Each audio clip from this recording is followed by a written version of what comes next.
So I was hooked straight away. I don't know whether it was the smell of the melted butter, or whether it was the stench of undercooked pork, or whether it was the neon signs in the sky. Maybe it was because it was collective experience but individual at the same time. Maybe it was all of these things at once. But to understand this is to understand one thing. Is cinema dead? Now, I don't mean, is cinema dead, Charlie take him out the back of the shop and shoot him kind of dead. I mean more, he's on a desert island, he's got no water, he's got no food, and he's starving to death. Now, to understand these things is to understand my milestone. So I want to take you back to 1989, when I was only 7 years old, or turning 7 years old. Now, this was a monumental occasion for me. It was something that was happening that would change my life forever. It wasn't the end of the Cold War or the downfall of the Berlin Wall. It was something much bigger for humanity. I was going to the cinema for the first time in my life. And for the first time only, I was being given the choice of what movie to watch. This was absolutely astounding. I had never had so much power. Now, to understand this in its proper context, you've got to understand my family.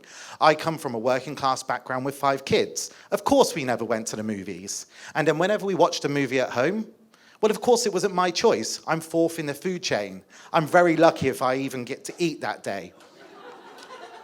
But one of my first memories really gives a good example of this. I remember the day, I don't know if any of you had this, we had this little black and white TV with a coat hanger for an antenna. And so the only way you could get a signal was to hold it in place. On this particular day, my dad designated me as coat hanger holder. So for the next 2 hours, my family scoffed on the sofa, and my dad sat there watching the movie intently, with a slipper in hand, ready to throw it at my head if I ever let the signal go. Fair to say, I actually never did. But anyway, this doesn't really matter because I still was excited to go and watch this movie. I was making the choice. And what was even better was because I was excited that there was a cinematic experience I was going to. Now, in my last story I told the story of how my town is called the arse end of the universe. And it really is. It's a place called Swindon. Check it out. But the redeeming feature of Swindon is it used to have this wonderful Art Deco cinema in it in the 80s, built in 1937. Imagine those wonderful crime thrillers that you used to watch in the 1930s. Art Deco, black and white, long shadows. It was all of that. You can imagine a boy my age of 7 or nearly 7 standing in the queue, this imperial kind of grand thing standing over you. You're waiting there hoping you get to the booth just in time before the sign says show sold out. And when you have that ticket in hand, it is oh so glorious. Now, not every time we do something do we hit a home run. The movie I chose that day was Ghostbusters 2. Put your ears over his head. It's a pile of crap.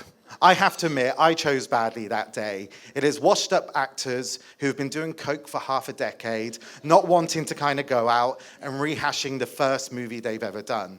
But it didn't matter because I had this amazing experience.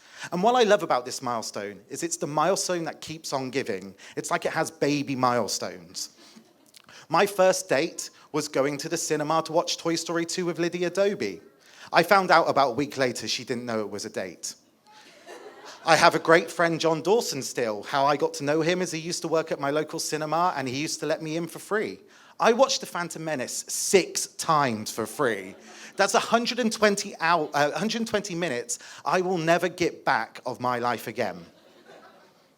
And finally, one of my favorite ones is I accidentally went on a date with my best friend called Craig. It was Valentine's Day. We didn't realize it was Valentine's Day, and we went to watch A Talented Mr. Ripley. Halfway through the film, we looked around and we realized everyone was in couples. But none of this really matters, because even today, this milestone influences in my life. I have a podcast at the moment called Crush Popcorn, where I get to tell my friends, who are also hosts, that my movie tastes better than theirs. If you want to check it out, you don't do it now. Just, wait till the end. Actually, do it now. It's on Apple Podcasts. Shh. And I'm also writing a book, or halfway through a book, called by the same name. It's much like this story, but it's better written, but very much longer. So you decide which one's better. But anyway, the reason why I love this milestone is because it also answers, is cinema dead? It isn't. There are movies that have been terrible in the past, there'll be movies that are terrible in the future. The whole point of cinema is the experience you have. This first milestone that I had as a child of 7 years old was not just a movie we watched because it was a pile of crap, it was also the experience I had at the cinema. It was the sights, the sounds, the smell. And the reason why I love this milestone even more today is because we're in the projector. And the projector was told when it was first opened that no one in Singapore would go to an independent cinema. But it was the love of cinema that the founders had, the people that worked here, many of you who have been to watch a movie at the projector, that have kept it going to now that it has 2 venues and it's going to have a 3rd one soon. And so that's actually the general love and what always reminds me about why I love this milestone. Because it's something that reminds me about the experience that I had, the smell, the taste, and that taste and smell and experience is still here today, even if I'm watching a terrible movie. Thank you very much.